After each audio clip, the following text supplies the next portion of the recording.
महाभारत के द्रोण पर्व में महाराजा युधिष्ठिर का घबराकर भीमसेन को अर्जुन के पास भेजना तथा भीम का अनेकों धृतराष्ट्र पुत्रों को मारकर अर्जुन के पास पहुंचना, भीमसेन के हाथ से कर्ण की पराजय, द्रोण के साथ दुर्योधन की सलाह तथा युधामन्यु और उत्तमौजा के साथ उनका युद्ध, भीमसेन के हाथ से कर्ण की पराजय तथा धृतराष्ट्र के साथ पुत्रों का वध। संजय ने कहा, राजन, जब आचार्य पांडवों के व्यू को इस प्रकार जहां तहां से रोधने लगे तो पांचाल, सोमक और पांडव वीर वहां से दूर भाग गए। आप धर्मराज युधिष्ठिर को अपना कोई सहायक दिखाई नहीं देता था। उन्होंने अर्जुन को देखने के लिए सब और निगाह दौड़ाई, किंतु उन्हें ना तो अर्जुन दिखाई दिए और ना सात्यकी ही। इस प्रकार बहुत देखने पर भी जब उन्हें नरश्रेष्ठ अर्जुन दिखाई नहीं दिए और ना उनके गांडीव धनुष की टंकार ही सुनाई पड़ी तो उनकी इंद्रियां एकदम व्याकुल हो उठी। वे एकदम शोक में डूब गए और भीमसेन को बुलाकर उनसे कहने लगे, भैया भीम, जिसने रथ पर चढ़कर अकेले ही देवता, गंधर्व और असुरों को परास्त कर दिया था, आज तुम्हारे उस छोटे भाई अर्जुन का मुझे कोई चिन्ह दिखाई नहीं दे रहा है। धर्मराज को इस प्रकार घबराते देखकर भीमसेन ने कहा, राजन, आपकी ऐसी घबराहट तो मैंने पहले कभी नहीं देखी है और ना सुनी ही है। पहले जब कभी हम लोग दुख से अधीर हो उठते थे तो आप ही हमें दिलासा दिया करते थे। महाराज, इस संसार में ऐसा कोई काम नहीं है जिसे मैं नहीं कर सकूं तथा असाध्य मानकर छोड़ दूं। आप मुझे आज्ञा दीजिए और मन में किसी प्रकार की चिंता नहीं कीजिए। तब युधिष्ठिर ने नेत्रों में जल भरकर दीर्घ निश्वास लेकर कहा, भैया देखो, श्री कृष्ण द्वारा रोषपूर्वक बजाए जाते हुए पांचजन्य शंख का शब्द सुनाई दे रहा है। इससे मुझे निश्चय होता है कि तुम्हारा भाई अर्जुन आज मृत्यु शैया पर पड़ा हुआ है और उसके मारे जाने पर श्री कृष्ण संग्राम कर रहे हैं। यही मेरे शोक का कारण है। अर्जुन और सात्यकी की चिंता मेरी शोक अग्नि को बार बार भड़का देती है। देखो, उनका मुझे कोई भी चिन्ह नहीं दिख रहा है। इससे यही अनुमान होता है कि उन दोनों के मारे जाने पर ही श्री कृष्ण युद्ध कर रहे हैं।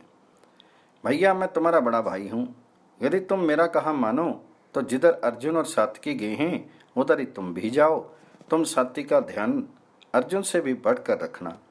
वह मेरा प्रिय करने के लिए दुर्गम और भयंकर भारतीय सेना को लांघकर अर्जुन की ओर गया है।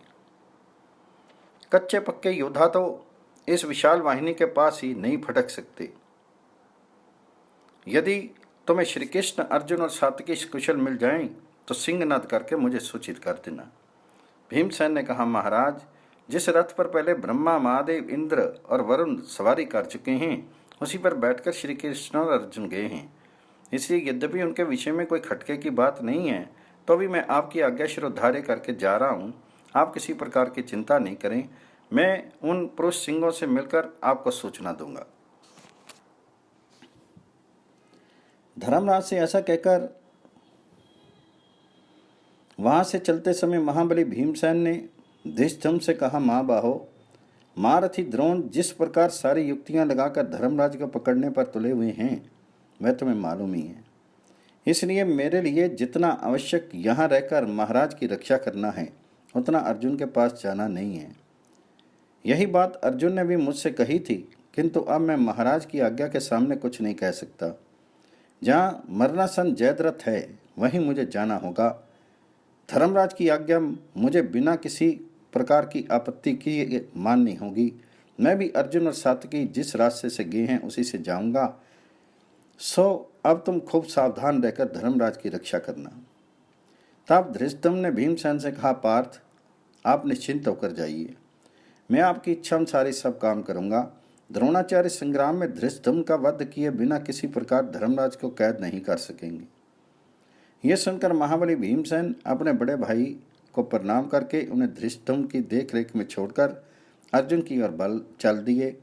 चलती बार राजा युधिष्ठिर ने उन्हें हृदय से लगाया, उनका सिर सूंघा। भीमसेन के चलते समय फिर पांचजन्य की घोष ध्वनि हुई।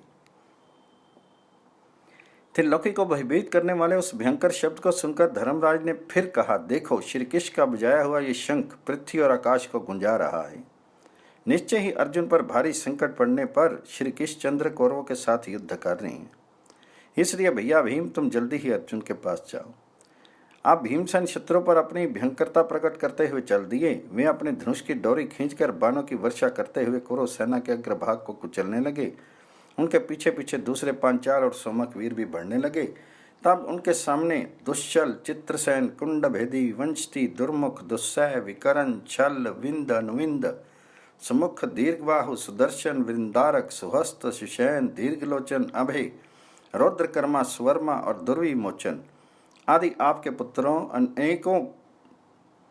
पुत्र अनेकों सैनिक और पदातियों को लेकर आए और उन्हें चारों ओर से घेरने लगे। किंतु भीमसेन बड़ी तेजी से उन्हें पीछे छोड़कर द्रोण की सेना पर टूट पड़े और उनके आगे जो गज सेना थी उस पर बाणों की झड़ी लगा दी।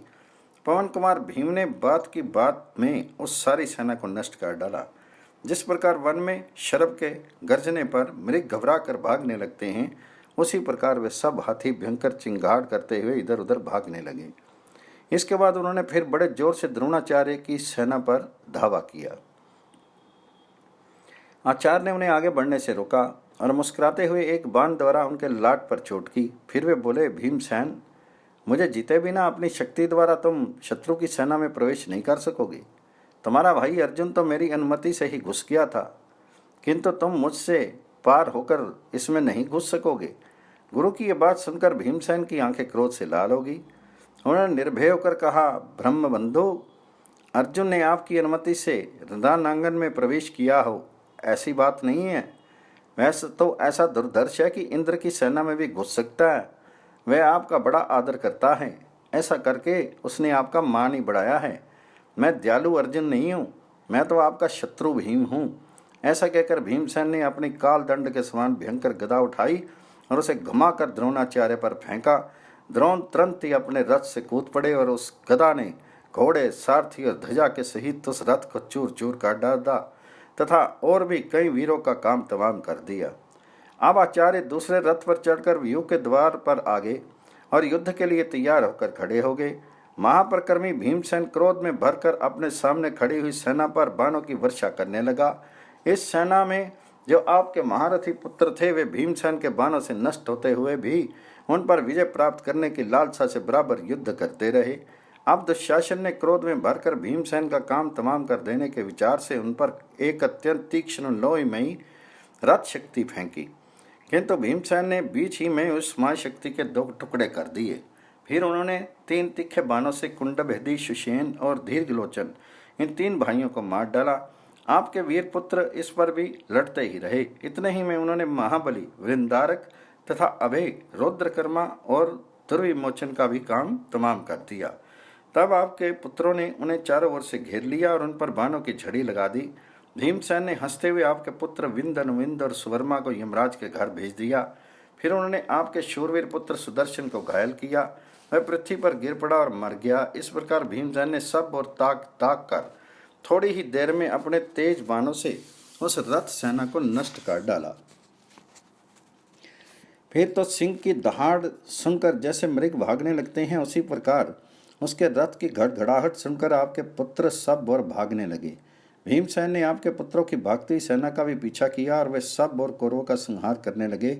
इस तरह बहुत मार पड़ने पर वे भीमसेन को छोड़कर अपने घोड़ों को दौड़ाते हुए रणभूमि से भाग गए। महाबली भीम संग्राम में उन सब को परास्त करके बड़े जोर से गरजने लगा। अब वे रथ सेना को लांग कर आगे बढ़े। ये देखकर द्रोणाचार्य ने उन्हें रोकने के लिए बाणों की वर्षा आरंभ कर दी तथा आपके पुत्रों की प्रेरणा से कई धनुर्धर राजाओं ने भी उन्हें चारों ओर से घेर लिया। तब भीमसेन ने सिंह के समान गर्जना करते हुए एक भयंकर गदा उठाकर बड़े वेग से उन पर फेंकी। उसने आपके कई सैनिकों का काम तमाम कर दिया। भीमसेन ने गदा से ही आपके अन्य सैनिकों पर भी प्रहार किया। इससे वे भयभीत होकर इस प्रकार भागने लगे जैसे सिंह की गंध पाकर मृग भाग जाते हैं। जब महारथी भीमसेन इस प्रकार कौरवों का संहार करने लगे तो द्रोणाचार्य उनके सामने आए। उन्होंने अपने बाणों की बौछार से भीमसेन को आगे बढ़ने से रोक दिया। अब इन दोनों वीरों का बड़ा घोर युद्ध होने लगा। भीमसेन अपने रथ से कूदकर द्रोण की बाणों की मार सहते हुए उनके रथ के पास पहुंच गए और उनका जुआ पकड़कर उसे दूर फेंक दिया। द्रोण एक दूसरे रथ पर चढ़कर फिर व्यू के द्वार पर आ गए अपने निरुत्साहित गुरु को इस प्रकार फिर अपने सामने आया देख भीमसेन फिर बड़े वेग से उनके पास किया और धुरे को पकड़कर उस रथ को भी दूर पटक दिया। इसी तरह भीमसेन ने अनायासी द्रोणाचार्य के 8 रथ फेंक फेंक कर नष्ट कर दिए। आपके योद्धा ये सब कौतुक बड़े विस्मय से नेत्रों से देखते रहे। अब आंधी जैसे वृक्षों को नष्ट कर देती है, उसी प्रकार संग्राम में शत्रुओं का नाश करते हुए भीमसेन आगे बढ़े। कुछ दूर जाने पर उन्हें कृतवर्मा से सुरक्षित बहुत सेना मिली, किंतु वे उसे भी तरह तरह से नष्ट भ्रष्ट करके आगे बढ़ गए। फिर कम्बोज सेना तथा अनेकों और युद्ध कुशल म्लेच्छों को पार करने पर उन्हें युद्ध करता हुआ सात्यकी दिखाई दिया। तब तो वे अर्जुन को देखने की इच्छा से अपने रथ पर बड़ी सावधानी से तेजी के साथ आगे बढ़ने लगे। आपके अनेकों योद्धाओं को लांघकर वे ज्यों ही कुछ आगे गए कि उन्होंने जयद्रथ का वध करने के लिए अर्जुन को युद्ध करते देखा। ये देखकर वे वर्षाकालीन मेघ के समान बड़े जोर से दहाड़ने लगे। भीमसेन का वे सिंहनाद श्री कृष्ण और अर्जुन के कानों में भी पड़ा, तो वे दोनों उन्हें देखने के लिए गर्जना करते हुए उनसे आ मिले। महाराज, इधर भीमसेन और अर्जुन का सिंहनाद सुनकर धर्मपुत्र युधिष्ठिर को बड़ी प्रसन्नता हुई। उनका सारा शोक दूर हो गया और उन्हें अर्जुन की विजय की भी पूरी आशा होगी। भीमसेन के सिंहनाद करने पर वे मुस्कुरा कर मानी मान कहने लगे, भीम, तुमने खूब सूचना दी, तुमने अपने बड़े भाई का कहना करके दिखा दिया। भैया, जिनसे तुम द्वेष करते हो, संग्राम में उनकी विजय कभी नहीं हो सकती। ये मेरा बड़ा सौभाग्य है कि मुझे श्री कृष्ण और अर्जुन के सिंहनाद का शब्द भी सुनाई दे रहा है। आहो, जिसने इंद्र को जीतकर खांडव वन में अग्नि को तृप्त किया, एक ही धनुष से निवात कवच को जीत लिया, विराट नगर में गोहरण के लिए मिलकर आए हुए सब कौरवों को परास्त किया और दुर्योधन को छुड़ाने के लिए गंधर्व राज चित्ररथ को नीचा दिखाया, तथा श्री कृष्ण जिनके सारथी हैं, जो मुझे सदा ही परम प्रिय हैं, वे अर्जुन अभी जीवित हैं। ये कैसे आनंद की बात है। क्या श्री कृष्ण की रक्षा में सूर्यास्त से पहले ही अपनी प्रतिज्ञा को पूरी करके लौटकर अर्जुन से मेरी भेंट हो सकेगी। अर्जुन के हाथ से जयद्रथ को और भीम के हाथ से अपने भाइयों को मरा हुआ देखकर तथा मंदबुद्धि दुर्योधन बचे कुछ वीरों की रक्षा के लिए हमसे वैर छोड़कर संधि करना चाहेगा। इस प्रकार एक ओर तो महाराज युधिष्ठिर कर्णार्ध होकर तरह तरह की उधेड़ बुन में लगे हुए थे और दूसरी ओर तुमुल संग्राम हो रहा था। धृतराष्ट्र ने कहा, संजय, मुझे तीनों लोकों में ऐसा तो कोई भी वीर दिखाई नहीं देता जो रणांगन में क्रोध से भरे हुए भीम के सामने टिक सके। भला जो रथ पर रथ उठाकर पटक देता है और हाथी पर हाथी को उठाकर दे मारता है, उसके आगे और तो कौन, साक्षात इंद्र भी कैसे खड़ा रह सकता है। मुझे भीम से जैसा भय है वैसा ना अर्जुन से है, ना श्री कृष्ण से, ना सातकी से, ना धृष्टुम्न से ही है। संजय, ये तो बताओ, जब भीम रूप प्रचंड पावक मेरे पुत्रों को भस्म करने लगा तो किन किन वीरों ने उसे रोका। तो संजय कहने लगे, राजन, जिस समय भीमसेन इस प्रकार गरज रहे थे, उस समय महाबली कर्ण भी बड़ा भीषण सिंहनाद करता हुआ युद्ध करने के लिए उनके सामने आया। जब भीमसेन ने उन्हें अपने सामने खड़ा देखा तो वे एकदम क्रोध से तमतमा उठे और उस पर पैने बाणों की वर्षा करने लगे। कर्ण ने भी बदले में बाण बरसाते हुए उन्हें दृढ़ता से सहन कर लिया। उस समय भीमसेन का भीषण सिंहनाद सुनकर अनेकों योद्धाओं के धनुष पृथ्वी पर गिर गए, भक्तों के हाथों से हथियार छूट गए, किन्हीं किन्हीं के प्राण भी निकल गए तथा उनके जो हाथी घोड़े आदि वाहन थे वे भयभीत और निरुत्साह होकर मनमूत्र त्यागने लगे। ये देखकर कर्ण ने भीमसेन पर 20 बाण छोड़े तथा 5 बाणों से उनके सारथी को बींध दिया। इस पर भीमसेन ने उनका धनुष काट डाला और 10 बाणों से उसे भी घायल कर दिया। फिर उन्होंने बड़े वेग से 3 बाण उनकी छाती में मारे। इस भारी चोट ने कर्ण को कुछ विचलित कर दिया। फिर वह धनुष को कान तक खींचकर भीमसेन पर बाण बरसाने लगा। तब भीमसेन ने एक शूरप्र बाण से उसके धनुष की डोरी काट दी और एक भल्ल से सारथी को रथ से नीचे गिराकर उनके चारों घोड़ों को धराशायी कर दिया। इससे भयभीत होकर कर्ण तुरंत ही अपने रथ से कूदकर वृषसेन के रथ पर चढ़ गया। इस प्रकार संग्राम में कर्ण को परास्त करके भीमसेन मेघ के समान बड़े जोर से गरजने लगे। उस सिंहनाद को सुनकर धर्मराज समझ गए कि भीमसेन ने कर्ण को परास्त कर दिया। इससे वे बड़े प्रसन्न हुए। इधर जब आपके पुत्र दुर्योधन ने देखा कि हमारी सेना तितर बितर हो रही है तथा अर्जुन और सात्विकी भीमसेन जयद्रथ के पास पहुंच चुके हैं, तो वह बड़ी तेजी से द्रोणाचार्य के पास आया और उनसे कहने लगा, आचार्यगण, अर्जुन, भीमसेन और सात्विकी, ये 3 महारथी हमारी इस विशाल वाहिनी को परास्त करके बेरोक टोक सिंधुराज के समीप पहुंच गए हैं।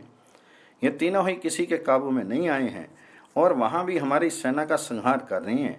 गुरुजी, सात्विकी और भीम किस प्रकार आपको परास्त करके निकल गए, ये बात तो समुद्र को सुखा डालने के लिए संसार को आश्चर्य में डालने वाली है। जब ये तीनों महारथी आपको लांग कर निकल गए तो मुझे निश्चय होता है कि इस संग्राम में अभागे दुर्योधन का नाश असंभावी है। खैर, जो होना था सो तो हो गया। अब आगे के लिए विचारिए और सिंधु राज की रक्षा के लिए हमें जो कुछ करना चाहिए उसका निश्चय करके वैसा ही प्रबंध कीजिए। तो द्रोण ने कहा, तात, इस समय हमारा जो कर्तव्य है वह सुनो। देखो, पांडवों के 3 महारथी हमारी सेना को लांग कर भीतर घुस गए हैं। इस समय जयद्रथ क्रोध से भरे हुए अर्जुन से बहुत डरा हुआ है। उसकी रक्षा करना हमारा सबसे बड़ा कर्तव्य है, इसलिए हमें प्राणों की भी परवाह न करके उसकी रक्षा करनी चाहिए। इस युद्ध द्यूत में हमारी जीत हार उसी के ऊपर अवलंबित है। अतः जहाँ बड़े बड़े धनुर्धर जयद्रथ की रक्षा करने में तत्पर हैं, वहाँ तुम शीघ्र ही जाओ और उन रक्षकों को ही रक्षा करो। मैं यही रहकर तुम्हारे पास दूसरे योद्धाओं को भी भेजूंगा और स्वयं पंचाल, पांडव और संजय वीरों को आगे बढ़ने से रोकूंगा। आचार्य की ये आज्ञा सुनकर दुर्योधन अपने ऊपर ये भारी भार लेकर अपने अनुयायियों के सहित तुरंत ही वहां से चल दिया। जिस समय अर्जुन ने कौरव सेना में प्रवेश किया था, उस समय कृतवर्मा ने उनके चक्र रक्षक उत्तमोजा और युधामन्युओं को भीतर नहीं जाने दिया था। अब वे बाहर जाकर बीच में से सेना में घुसकर अर्जुन के पास पहुंच गए। ये देखकर कुरुराज दुर्योधन बड़ी तेजी से उनके पास गया और दोनों भाइयों के साथ डटकर युद्ध करने लगा। तब युधामन्युओं ने 30 बाणों से दुर्योधन पर, 20 से उनके सारथी पर और 4 से चारों घोड़ों पर चोट की। दुर्योधन ने एक बाण से युधामन्यु की ध्वजा, एक से उसका धनुष काट डाला, फिर एक बाण से उसके सारथी को रथ से नीचे गिरा दिया और 4 से चारों घोड़ों को भीन डाला।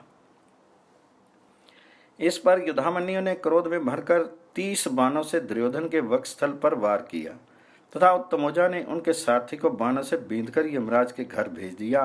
तब दुर्योधन में पंचाल राजकुमार उत्तमोजा के चारों घोड़ों को और दोनों अगल बगल के सारथियों को मार डाला। घोड़े और सारथियों के मारे जाने पर उत्तमोजा बड़ी फुर्ती से अपने भाई युधामन्यु के रथ पर चढ़ गया। वहां से उसने दुर्योधन के घोड़ों पर बहुत से बाण बरसाए, उससे वे मरकर पृथ्वी पर गिर गए। फिर उसने बड़ी फुर्ती से दुर्योधन के धनुष और तरकश भी काट डाले। तब दुर्योधन रथ से कूद पड़ा और हाथ में गदा लेकर दोनों भाइयों की ओर दौड़ा। उसे आते देखकर युधामन्यु और उत्तमोजा भी रथ से कूद पड़े। दुर्योधन ने क्रोध में भरकर अपनी गदा से सारथी, ध्वजा और घोड़ों के सहित उनके रथ को चूर चूर कर दिया। इसके बाद वह तुरंत ही राजा शल्य के रथ पर चढ़ गया। इन दोनों पंचाल राजकुमार भी दूसरे रथों पर चढ़कर अर्जुन के पास पहुंच गए। राजन, इस समय भीमसेन भी कर्ण से अपना पिंड छुड़ाकर श्री कृष्ण और अर्जुन के पास जाने के लिए ही उत्सुक थे, किंतु जब वे उस ओर चलने लगे तो कर्ण ने पीछे से जाकर उन पर बाण बरसाने आरंभ कर दिए और उन्हें ललकार कर कहा, भीम, आज अर्जुन को देखने के लिए उतावले होकर तुम मुझे पीठ दिखाकर कैसे जाती हो? तुम्हारा ये काम कुंती के पुत्रों के योग्य तो नहीं है। जरा मेरे सामने डटकर मुझ पर बाण वर्षा करो।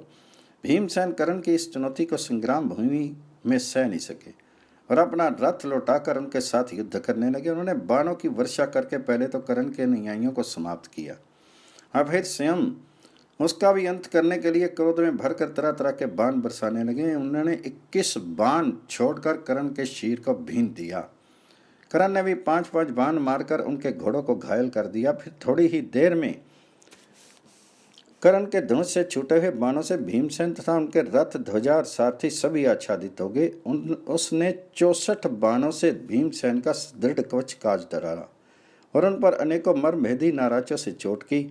उस समय कर्ण ने बाणों की ऐसी झड़ी लगाई कि उनके बाणों से बिंधा हुआ भीमसेन का शीर स्नेह के कंटक के देह के समान प्रतीत होने लगा। भीमसेन कर्ण के इस वर्ताव को सह नहीं सके उनकी आंखें क्रोध से लाल हो गई और उन्होंने कर्ण पर 25 नाराज छोड़े। इसके बाद उन्होंने उस पर 14 बाणों से और भी चोट की। फिर एक बाण से उसका धनुष काट डाला और बड़ी फुर्ती से सारथी एवं चारों घोड़ों का सफाया कर अनेकों चमचमाते हुए बाण उनकी छाती में मारे। वे उसे घायल करके पृथ्वी पर जा पड़े। कर्ण को अपने पुरुषार्थ का बड़ा अभिमान था। फिर इस समय उसका धनुष कट चुका था, इसलिए वह बड़े असमंजस में पड़ गया। अंत में एक दूसरे के रथ पर चढ़ने के लिए दौड़ गया। धृतराष्ट्र ने कहा, संजय, कर्ण ने तो साक्षात महादेव जी के शिष्य परशुराम जी से अस्त्र विद्या सीखी थी और उसमें शिष्य के सभी गुण विद्यमान थे। फिर उसने भीमसेन ने इस प्रकार खेल में कैसे जीत लिया? मेरे पुत्र तो सबसे अधिक कर्ण का ही भरोसा रखते थे। इस समय उसे भीम के सामने से भागता देखकर दुर्योधन ने क्या कहा और महाबली भीम ने इसके बाद किस प्रकार युद्ध किया तथा कर्ण ने उसे संग्राम भूमि में अग्नि के समान प्रज्वलित होते देखकर क्या किया? तो संजय ने कहा, राजन, आप दूसरे रथ पर चढ़कर कर्ण भीमसेन की ओर चला। इस समय कर्ण को कुपित देखकर आपके पुत्र तो यही समझने लगे कि आप भीमसेन आग की लपटों में गिरने ही वाला है। कर्ण ने धनुष की भयंकर टंकार और तालियों का शब्द करते हुए भीमसेन पर धावा किया। बस दोनों वीर दो कुपित सिंहों के समान झपटते हुए, दो बाजों के समान और क्रोध से भरे हुए दो शरभों के समान परस्पर युद्ध करने लगे। राजन, जुआ खेलने, वन में रहने और विराट नगर में अज्ञातवास करने के समय पांडवों को अनेकों क्लेश उठाने पड़े हैं। आपके पुत्रों ने उनका विस्तृत राज्य तथा रत्न आदि हर लिए हैं। अपने पुत्रों की सलाह से आप भी उन्हें निरंतर तरह तरह के क्लेश देते रहे हैं। आपने पुत्रों के सहित निरपराधिनी कुंती को लाक्षा भवन में भस्म करने का विचार किया था। आपके दुष्ट पुत्रों ने सभा के बीच में द्रौपदी को तरह तरह से तंग किया था। दुशासन ने उसके केश पकड़कर खींचे और कर्ण ने उससे ये कठोर बातें कही कि अब ये लोग तेरे पति नहीं हैं, तो कोई दूसरा पति चुन ले। इन सभी बातों का इस समय भीमसेन को स्मरण हो आया, इसलिए वे अपने प्राणों का मोह छोड़कर धनुष की टंकार करते कर्ण पर टूट पड़े। उन्हें अपने बाणों के जाल से कर्ण के रथ पर सूर्य की किरणों का पड़ना बंद कर दिया। तब कर्ण ने अपने तीखे बाणों से उस जाल को काटा और 9 बाणों से भीमसेन पर भी चोट की। इसके बाद जवाब में भीमसेन ने फिर कर्ण को बाणों से आच्छादित कर दिया। उन दोनों का रण क्षेत्र उस समय यमलोक के समान भयंकर और दुर्दर्श हो रहा था। दूसरे महारथी तो उस संग्राम को बड़े विस्मय के साथ देख रहे थे। दोनों ही वीरों ने एक दूसरे पर बाणों की वर्षा करते करते सारे आकाश को बाण में कर दिया। उन बाणों की चमक से उनमें चमचमाहट सी होने लगी थी। दोनों ही वीरों के बाणों की भारी मार से घोड़े, हाथी और मनुष्य मर मर कर धरती पर लोटपोट हो रहे थे। राजन, उस समय आपके पुत्रों के अनेकों योद्धा मारे गए।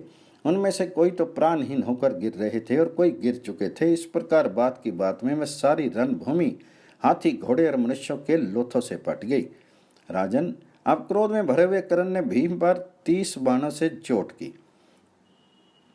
भीम ने 3 बाणों से उनका धनुष काट डाला और एक भाले से उनके सारथी को नीचे गिरा दिया। तब इंद्र जैसे वज्र पर प्रहार करते हैं, वज्र का प्रहार करते हैं, उसी प्रकार कर्ण ने एक महाशक्ति घुमाकर भीमसेन पर छोड़ी, किंतु भीम ने 7 बाणों से उसे बीच में ही काट डाला और कर्ण पर यमदंड के समान तीखे बाणों की वर्षा आरंभ कर दी। कर्ण ने अपना विशाल धनुष खींचकर 9 बाण छोड़े। उन्हें भीमसेन ने 9 बाणों से ही काट डाला। फिर उन्होंने कर्ण के धनुष को भी काट दिया और अपने बाणों की बौछार से उसके घोड़ों को मारकर सारथी को रथ से नीचे गिरा दिया। कर्ण को इस प्रकार आपत्ति में पड़ा देखकर राजा दुर्योधन ने अपने बड़े भाई दुर्जय से कहा, अरे तू शीघ्र ही इस निमुछिया भीम को मारकर कर्ण की सहायता कर। तब दुर्जय जो आज्ञा ऐसा कहकर बाणों की वर्षा करता हुआ भीमसेन की ओर चला। उसने 9 बाण भीमसेन पर और 8 उनके घोड़ों पर छोड़े और 6 से उनके सारथी को, 3 से ध्वजा को और 7 से स्वयं उनको भीन दिया। इससे भीमसेन का क्रोध बहुत भड़क उठा और उन्होंने अपने तेज बाणों से उनके मर्म स्थानों को भेद कर उसे सारथी और घोड़ों के सहित यमराज के हवाले कर दिया। दुर्जय की ऐसी दिशा देखकर कर्ण का हृदय भर आया। उसने रोते रोते अपनी प्रदक्षिणा की। इस बीच में भीमसेन ने कर्ण के रथ को तोड़ फोड़ डाला। इस प्रकार रथहीन और पुनः पराजित होने पर भी कर्ण एक दूसरे रथ पर चढ़कर फिर भीमसेन के सामने आ गया। उन्होंने बाणों से भीनने लगा। भीमसेन ने उस पर 10 बाण छोड़कर फिर 70 बाणों से चोट की। तब कर्ण ने 9 बाणों से भीमसेन की छाती छेदकर एक से उनकी ध्वजा काट डाली।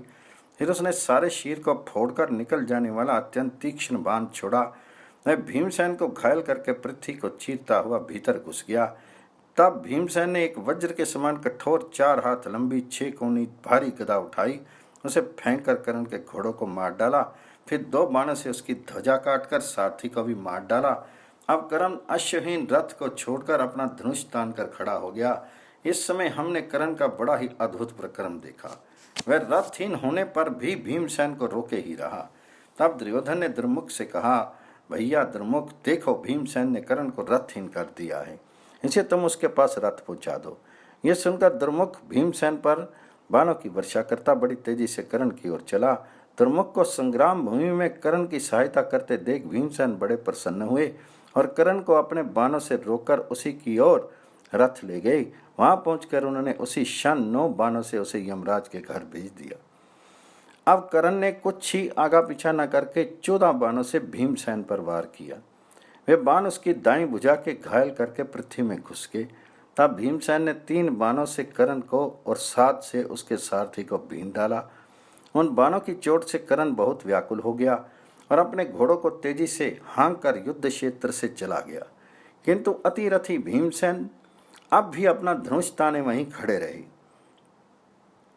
धृतराष्ट्र कहने लगे, संजय, पुरुषार्थ को धिक्कार है, ये तो व्यर्थ ही है। मैं तो देह को ही मुख्य समझता हूँ। देखो, कर्ण ऐसी सावधानी से युद्ध कर रहा था, फिर भी भीष्म को काबू में नहीं कर सका। दुर्योधन के मुंह से मैंने कई बार सुना था कि कर्ण बलवान है, शूरवीर है, बड़ा धनुर्धर है और परिश्रम को कुछ भी नहीं समझता है। इसकी सहायता रहने पर भी तो देवता भी मुझे संग्राम में नहीं जीत सकेंगे, फिर पांडवों की तो बात ही क्या है। जब उसी को दुर्योधन ने भीम के हाथ से परास्त होकर युद्ध में भागते देखा तो क्या कहा, संजय, भला भीम के सामने टिकने का साहस कौन कर सकता है। ये तो संभव है कि कोई पुरुष यमराज के घर से लौट आए, कितनों भीमसेन के सामने जाकर कोई पीछे नहीं फिर सकता। जो मूर्ख मोह के वशीभूत होकर क्रोध से भरे हुए भीम के सामने गए, वे तो माने पतंगों के सामने समान आग में ही जा पड़े। भीमसेन ने हमारी सभा में सारे कौरवों के सामने मेरे पुत्रों की वध की प्रतिज्ञा की थी। उसे याद करके कर्ण को पराजित हों देखने पर दुर्योधन और दुशासन तो डर के मारे उसके आगे से भाग गए होंगे। कर्ण को रथहीन और भीम के हाथ से पराजित देखकर अवश्य दुर्योधन को श्री कृष्ण का अपमान करने के लिए पश्चाताप हुआ होगा। युद्ध में भीमसेन के हाथ से अपने भाइयों का वध होता देखकर उसे अपने अपराध के लिए अवश्य बड़ा संताप हुआ होगा। भला अपने जीवन की रक्षा चाहने वाला ऐसा कौन प्राणी होगा जो साक्षात काल के समान खड़े हुए भीमसेन के आगे जाएगा। मेरा तो ये निश्चय है कि वड़वा नल की जलाओं में पड़कर भले ही कोई बच जाए, किंतु भीमसेन के सामने जाने पर कोई जीवित नहीं बच सकता। इसलिए भैया, अब तो मेरे पुत्रों का जीवन संकट में ही है। तो संजय ने कहा, कुरुराज, इस महाभय के उपस्थित होने पर आप चिंता करने चले हैं, किंतु इसमें कोई संदेह नहीं है कि संसार के इस भीषण संहार की जड़ आप ही हैं। अपने पुत्रों की बातों में आकर आप ही ने यह महान वैर बांधा है। आपसे बहुत कुछ कहा भी गया, किंतु मरनासन पुरुष जैसे हितकारक औषध ग्रहण नहीं करता, उसी प्रकार आपने भी किसी की एक नहीं सुनी। राजन, आपने स्वयं ही यह दुर्जर कालकूट विष पिया है, इसलिए अब आप ही इसका सारा फल भोगिए। अस्तु, अब जैसे जैसे आगे युद्ध हुआ वह मैं सुनाता हूँ। कर्ण को भीमसेन के हाथ से परास्त हुआ देखकर आपके 5 पुत्र दुर्मर्शन, दुस्सह, दुर्मद, दुर्धर और जय सहन नहीं कर सके और वे एक साथ भीमसेन पर टूट पड़े। वे उन्हें चारों ओर से घेर कर अपने बाणों से टिड्डी दल के समान सारी दिशाओं को व्याप्त करने लगे। भीमसेन ने उन्हें अकस्मात आते देख हंसते हंसते आगवानी की। जब कर्ण ने आपके पुत्रों को भीमसेन के सामने जाते देखा तो कर्ण भी वहीं लौट आया। अब कौरव लोग उन्हें सब ओर से घेर कर बाणों की वर्षा करने लगे, किंतु भीमसेन ने 25 ही बाणों में सारथी और घोड़ों के सहित उन 5 भाइयों को यमराज के हवाले कर दिया। उस समय हमने भीमसेन का बड़ा ही अद्भुत प्रक्रम देखा। वे एक ओर तो अपने बाणों से कर्ण को रोक रहे थे और दूसरी ओर आपके पुत्रों का संहार कर रहे थे।